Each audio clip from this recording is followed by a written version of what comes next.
State panchayat का ये shadow cabinet छाया मंत्रिमंडल आपके सामने उपस्थित है आज 3 बिलों को लेकर के।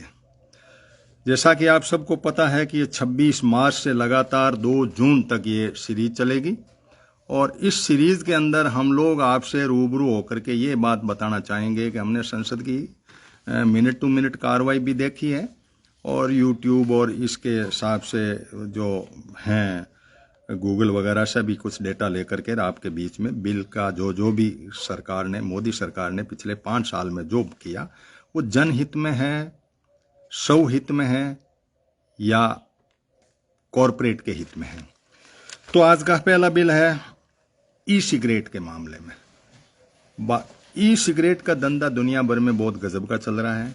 नैरोटिक लिक्विड फॉर्म में लेकर के और कुछ ऐसे रसायन मिला करके और लोग बैटरी से संचालित है और कुछ वोल्टेज के ऊपर इसको धुआं होता है, वो शरीर में जाता है, निकोटीन वगैरह जो भी है वो ये तो वो सिगरेट की फॉर्म में, तो इसको ई सिगरेट कहा गया। ये धंधा बहुत ही फल फूल रहा है।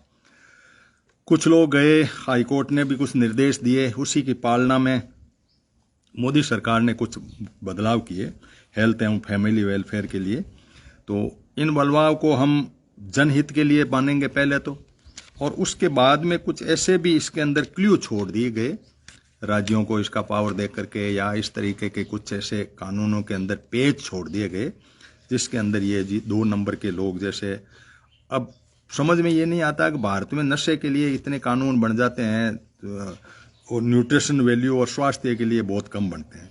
उनका नाप तो होता है लेकिन कानून नहीं बनते कुछ ही बन के। तो ये बिल है, इसको मैं पढ़ दूं। द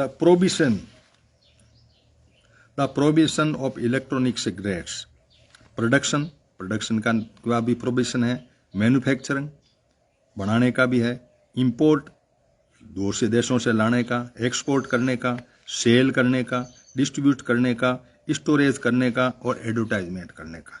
इसके ऊपर 2019 को ये बिल पास हो गया, राष्ट्रपति जी ने साइन कर दिए। तो ई सिगरेट के ऊपर से सरकार ने कुछ बंदिश लगाई है।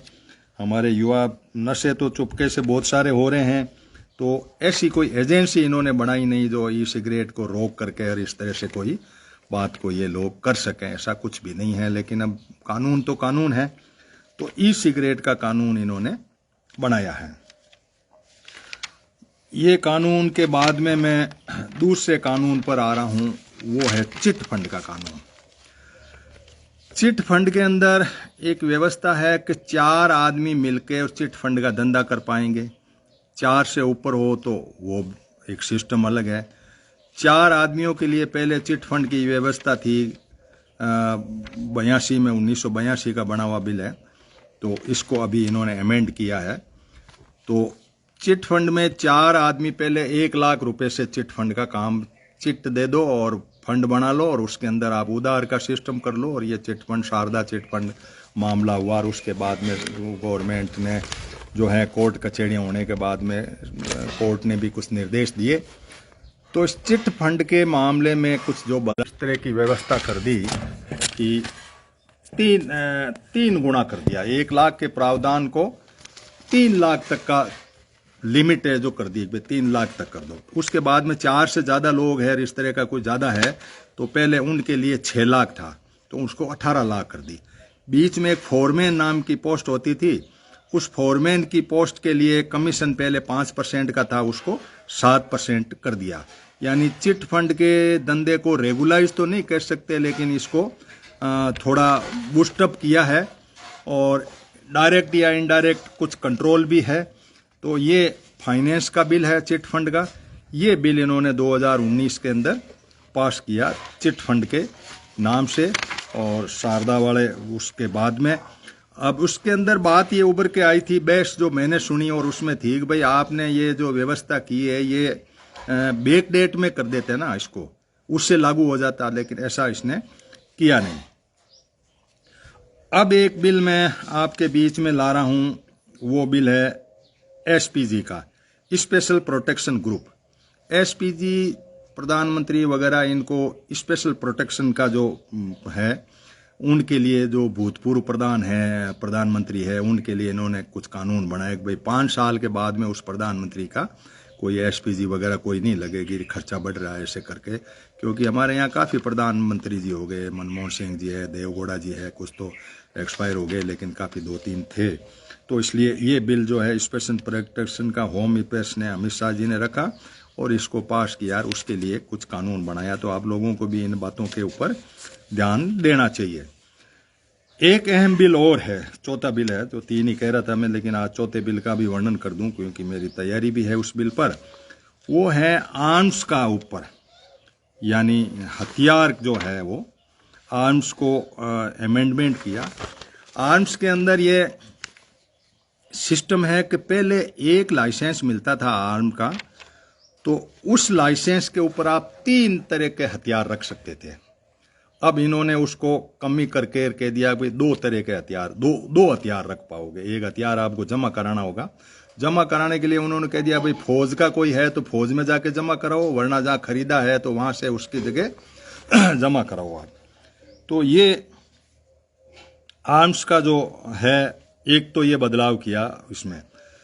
दूसरा ये कुछ खेल है, खिलाड़ी लोग हैं तो उनको जो हैं उनके लिए कुछ अलग तरह की व्यवस्था इसके अंदर इन्वॉल्व की, क्योंकि इनको भी पिस्टल का जो खेल है ना उसको रखनी पड़ती है, तो उसके लिए अपना एक सिस्टम किया। पहले कोई भी लाइसेंस 3 साल तक उसकी एक्सपायरी डेट थी, उसको इन्होंने 5 साल के लिए कर दिया।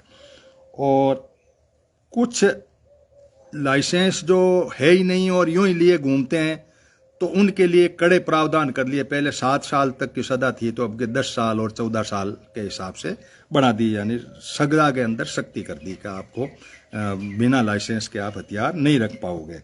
रख रहे हैं लोग, जैसे वो कई मर्डर हुए, अतीकवाड़ा हुआ और हुआ, फेक काउंटर हो रहे हैं, हथियार तो चल रहे हैं लेकिन सरकार की ऐसा नेटवर्क नहीं है कि उसको कंट्रोल कर पाए।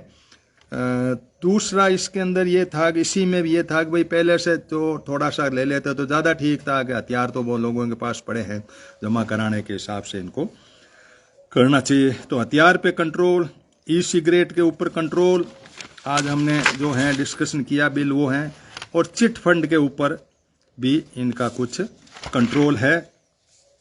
और एसपीजी का जो कंट्रोल है वो इनके प्रधानमंत्री और इनको जिनको एसपीजी मिलती है उनके लिए कंट्रोल है। तो ये 4 बिल हैं हमारे ग्लोबल यूनाइटेड पंचायत पे। बाकी 26 तारीख से जितने बिल हमने किए, हम कुछ पोस्टों के ऊपर कोई कमेंट भी आते हैं कि आप इनका नहीं करते, राज्यों का नहीं करते, इन बातों में हम नहीं जाते।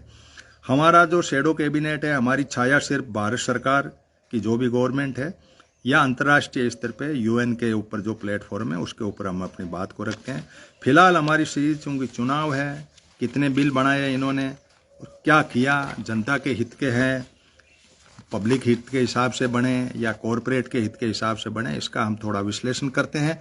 और आपके लिए भी खुला मंच है कि आप उसको करिएगा और इसको शेयर कर दीजिए ताकि ज़्यादा लोगों तक ये बात ज्ञान पहुँचे कि सरकारें किन के लिए कानून बनाती है, इनका काम यही है। अब नई संसद आ रही है तो आपको ध्यान होना चाहिए कि इनका क्या काम है, एक्चुअली करना क्या चाहिए, कर क्या रहे हैं, या दूसरा जोश और ये नेतागिरी माला पहनने वाला यही कर रहे हैं या कुछ और भी कर रहे हैं। तो इन्हीं सब बातों को लेकर के हम आपके बीच